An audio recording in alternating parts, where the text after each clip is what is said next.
Randy Arozarena traded over to the Mariners for a pair of prospects and a player to be named later. The prospects, outfielder Aiden Smith and right-handed pitcher Brody Hopkins. Talk about those in just a bit, but it's been a down season, Scott, for Randy Arozarena. He has been much better since the start of June.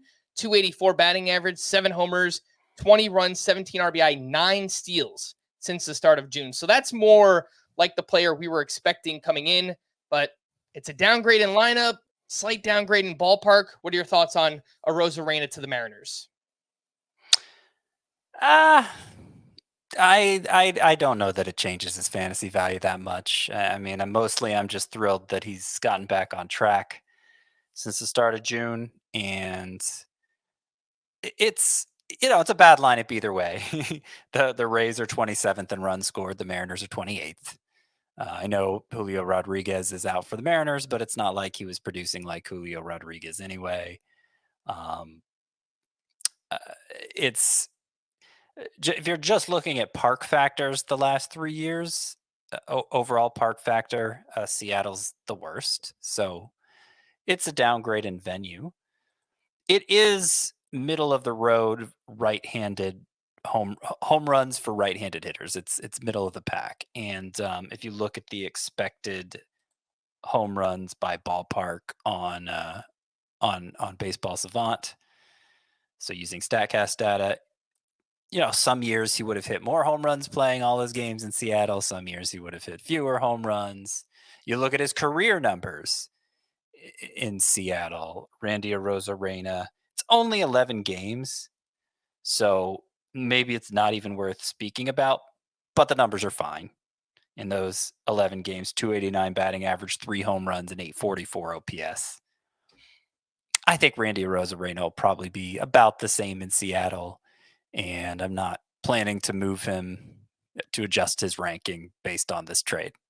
I do worry a little bit about some players we've seen go to Seattle in recent years, like Teoscar Hernandez, and he talked about how it was harder to see the ball there, and he struggled. Obviously, now he's in LA, and he's having a much better season.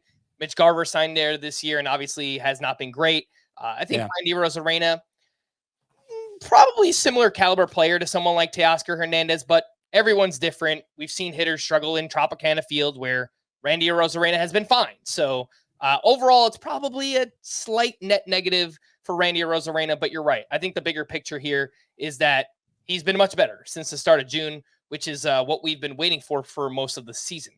Any thoughts on the return here, Scott? Aiden Smith, a 20-year-old outfielder. Brody Hopkins is a 22-year-old pitcher, and they're both at A ball, not high A. And the numbers look pretty good, but obviously, they're pretty far away. Any thoughts there? Yeah, and Brody Hopkins, who I'm not sure I'd even heard of before, he's a 22-year-old at low A, which is always something you have to be a little skeptical of. I had heard of Aiden Smith, right? Yeah. I can't recall his name, but I had heard of him. That was a funny laugh I did there, right? Wow, that was a little weird. Aiden Smith, good on base skills down there. But it's not like I was considering either of these guys for my midseason top 50, which is really more like a midseason top 75. The Rays are pretty good at targeting players in the lower minors, and then they go on to become noteworthy prospects. But I'm not going to sit here and tell you today that this guy is going to be that. So I think in most dynasty leagues, they're probably too low into prospects to care about right now. We'll see who the player to be named later ends up being, because this seems like a low return for Randy Arozarena, who has 2 more years of control beyond this one. But yeah, that's all I have to say about that right now. Yeah, and we were so close because we heard rumors of Randy to the Dodgers. They had, expressed interest in him, and obviously that would have been much better for his value. But overall, Randy Arozarena headed to the Seattle Mariners, and I think, a takeaway from the Rays perspective is I think this starts the fire sale, Scott. I mean, we're going to see, I think, other names get moved here. Isaac Paredes likely to get traded. Maybe someone like Zach Eflin, the relievers on this team, Pete Fairbanks, Jason Adam, coming out of the trade deadline, they could have someone else who's closing games for the Tampa Bay Rays. So keep all mind. I don't think this is the last trade that they will make leading up to the deadline.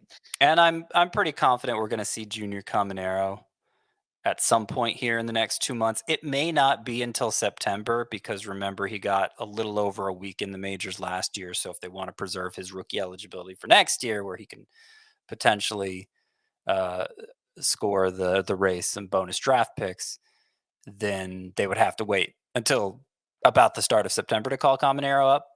Maybe they call him up before then, but they probably want to give him some runway anyway, since his rehab assignment for, I believe it was a groin strain, just recently ended.